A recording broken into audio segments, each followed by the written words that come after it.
Hello, everyone. Today is Monday, and we are going to get started with something different this week. We want to get a little bit more in depth in the research aspect of the course, and I want you all to be able to understand a little bit more about the culture.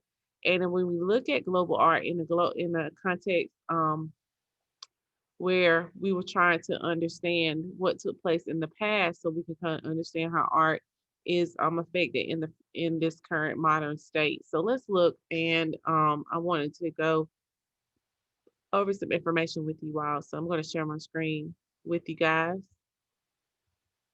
Okay.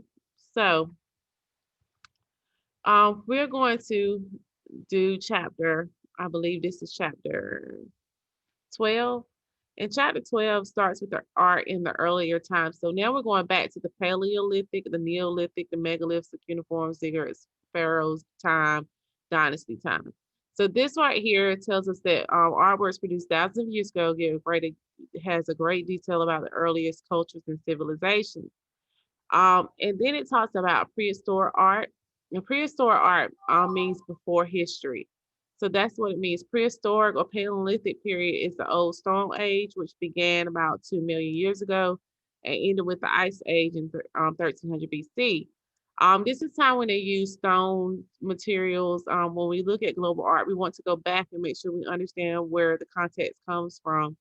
And scholars believe that different things like this was drawn on caves. A lot of times they even would put paint in their mouth and put their hand on the rock and spit the paint out, and it would create an outline of their hand, which is really interesting. So it talks about these cave paintings here in chapter 12. Prehistoric builders and ancient civilizations. Neolithic, which is the new Stone Age, is a prehistoric period. It talks about megaliths, which are monuments created from huge stone slabs.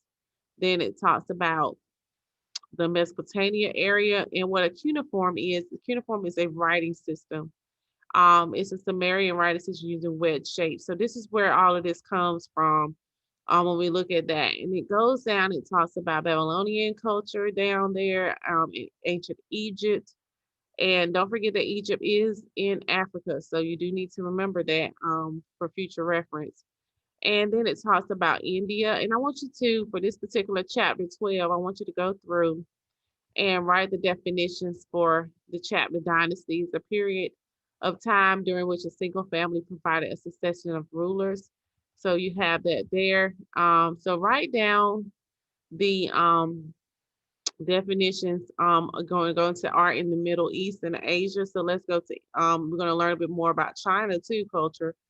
This is talking about Indian culture, and China talks about how China adopted Buddhism during the Han Dynasty, which we are covering now, the Chinese unit, which is lasted from 206 BC to 222 AD. Buddhism was basically the main religion that they practiced in China.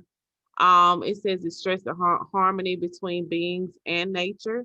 So that's what that is about, and able to them to effectively capture the beauty of objects in their painting. It says that Chinese art lasted about 2,000 years and greatly influenced by Buddhism and meditation. It says the Chinese people were the first people to consider picture painting, which is a very, very valuable endeavor, because artists and scholars wrote poems using calligraphy, and they use these really pretty, beautiful brushes to create that type of brush stroke. And it talks about that they painted fans, pages of books, and scrolls. Some were hung on walls. And a scroll is a long roll of parchment or silk. That's what they would paint on. So it's really interesting to see that aspect there of what they used to paint. It says the early Chinese paintings were filled with images illustrating beliefs that they should live together peacefully and respect their elders. Um, with the influence of new religion, Buddhism, the focus of painting began to shift from humans toward nature. So around the 1100 AD, it talks about the landscape was pretty much of Chinese paintings. That's what they would do. So the Chinese produced some sculptures, and it talks about that. And the work of porcelain was really popular in the Chinese culture. And it talks about the art of Japan. Okay.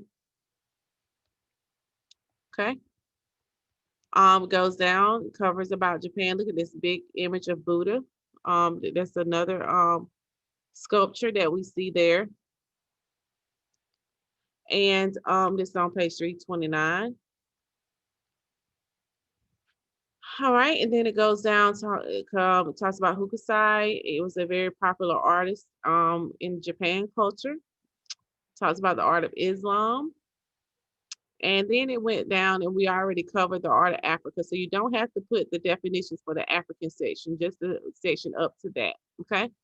So go ahead and do the definitions for chapter 12. Go ahead and learn about the Mayan and the Aztec culture. Go ahead and put your definitions in for that.